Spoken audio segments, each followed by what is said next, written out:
Good morning, good afternoon, good evening. Me salon people muna aduo. I sound like Alpha Side right now. But that's not the thing, right? I sound like Alpha Side right now. Oh my gosh. Alright, cool. I feel like cutting this video and starting a new one, but I'm not. I'm gonna keep it natural, right? Alright, so the people in a salon, I dey try for bring out something to our attention, right?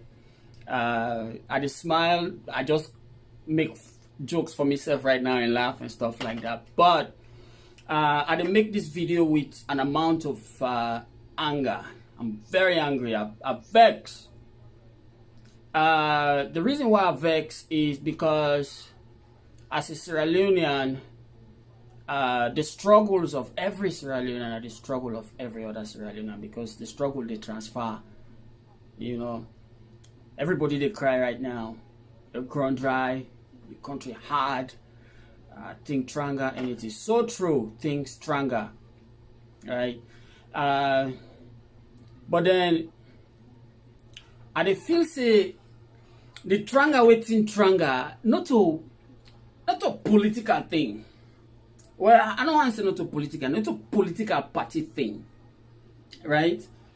Because even if not the APC be then pass, until the place for tranga pass yourself. I dey tell you say one part of the reason that we make the thing tranga na salon is that, you know, business no day, the economy no they move, the country is locked out.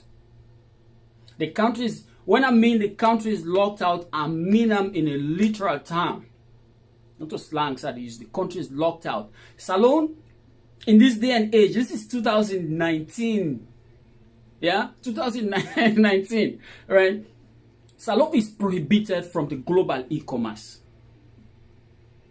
How many understand this? Make up talk in some simple terms. When you do salon, you know, say you buy things there online, right? When you do salon, it like you get debit card. It like you go on their website and then eBay, then Amazon for buy stuff. They know the ship and come to you in a salon. You get for go through struggle. And we all know, when they use technology or phones and stuff like that, we all know, say we want to buy online. You need one particular type of account, when a PayPal account. We probably not one of the most popular secure online payment platforms and in the world today. So if you buy and sell online, you need to get PayPal. But not to the sorriest part of the thing is about the buying stuff. Now about when you want to sell.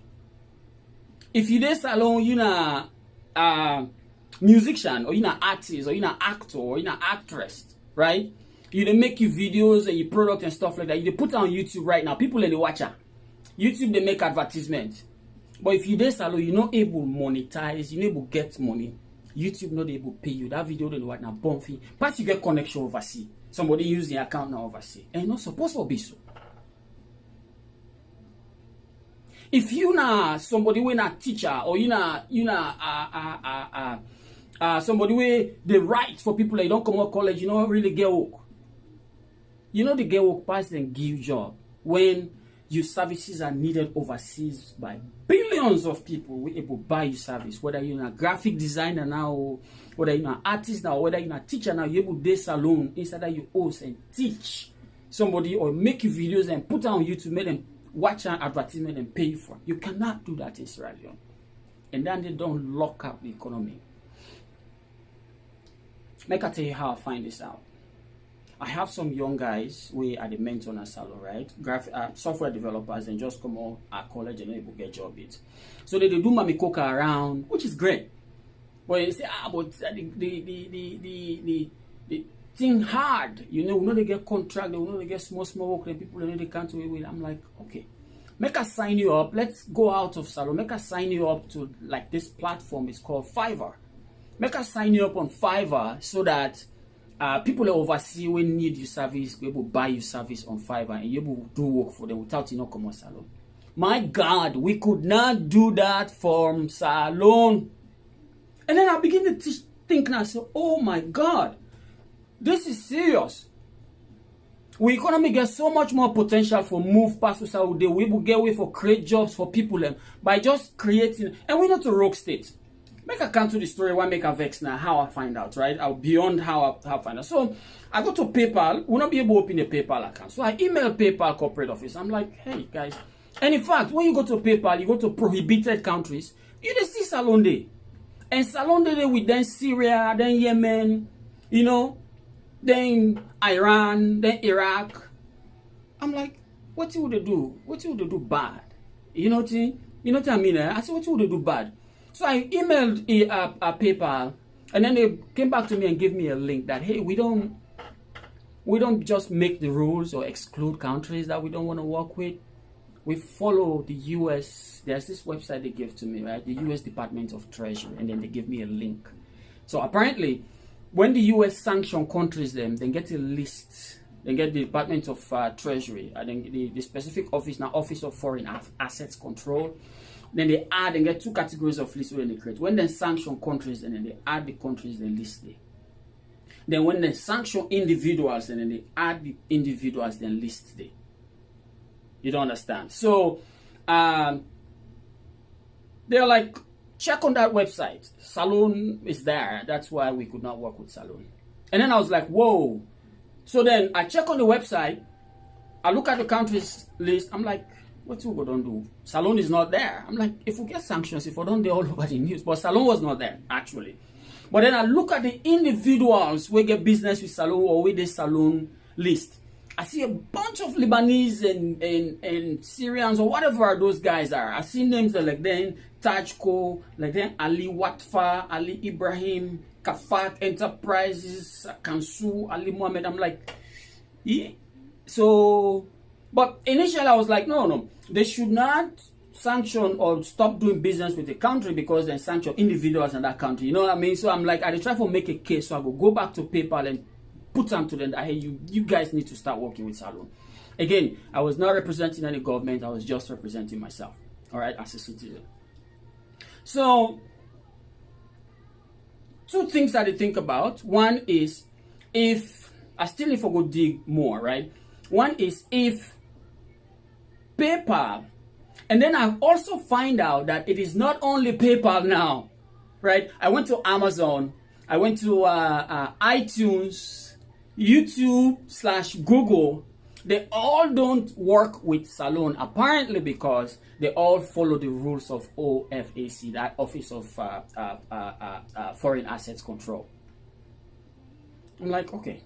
So now the question I have is, what can our government do about this? What can those guys, I'm planning to email all of them and do what I can to have all the facts and stuff like that.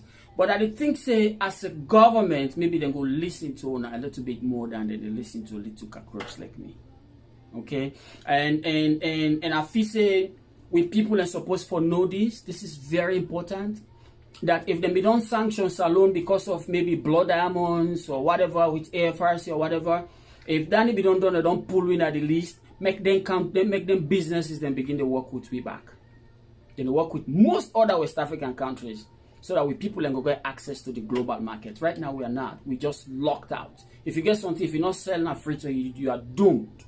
Pass you get connection overseas. And you're not supposed to be so. Forget the ordinary people then. If they know they ship to it because of the logistics or the supply chain system we broke in Asalo, fix it. If post office not the work, we have find another way for it, make sure see people get their commodities and let the price, let the cost be lesser. They are with the big papa government. They are we bank governor. I don't know what we need to do. Are we on that sanctions list, or is it something that we're doing that they've told us to do or correct or be compliant with that we're not compliant with? I think so we'll get right for our citizens. I think so we need for our citizens. This is very, very painful to have your country locked out and you have people, you have citizens who have products or goods and services that the world needs. And there are products and services out there in the world that they need, and they cannot participate in that. In this day and age, I feel say we're not a stable country. We don't evolve. We don't go through war. We don't fight ourselves. We don't go through problems and stuff like that. We should not be on those lists, and I'm not sure we are. And if we are not, make them follow up with them businesses. And if it is going to happen through a single US agency or a single whatever entity, or reach out to them and then individually. I feel say the government for put together like a committee for this. The government supposed to put together like a committee, because this is not hidden. You guys all know this. You guys are ministers. You guys are educated people. You guys are professionals, lawyers, doctors. You know this. You all have debit card accounts. You cannot buy anything online. You cannot sell anything online unless you go through someone that you know overseas. Let's open that opportunity up to each and every Sierra Leone and make it more efficient. That way, we not only allow people them for buy and sell, but people and businesses them will prop up in between then that end-to-end process. They do have the big. We people that need that. Right now the ground dry, and then not true, the ground dry. We need for think outside the box for soak the ground. It's not a politics, so it's not national development. Alright? They are big. Share this video if you want to make it reach the right person. Okay? Thank you so much. Bye-bye.